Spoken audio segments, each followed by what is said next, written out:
बाबा का प्यार और आशीर्वाद जो ले रहे हैं उनको मेरी तरफ। हेलो नमस्कार दोस्तों, मैं शिवेंद्र आप सभी को स्वागत करते हैं शिवेंद्र ब्लॉग में। तो कैसे हैं दोस्तों, उम्मीद करता हूँ आप लोग बहुत अच्छे होंगे। तो भाई लोग आप लोग देख सकते हैं खेसारी भैया लाइव और महेश बाबा ने भी साथ लाइव आए हैं। तो भाई लोग खेसारी भैया को बता रहे हैं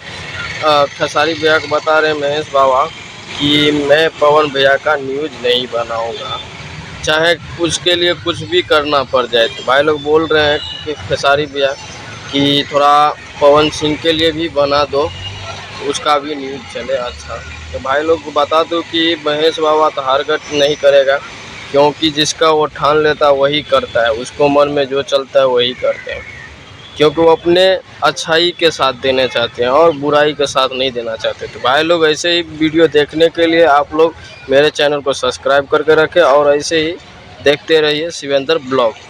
मेरे चैनल को सब्सक्राइब करके रखिए। चलते हैं अगले वीडियो मिलते हैं, तब तक के लिए अपना ख्याल रखें।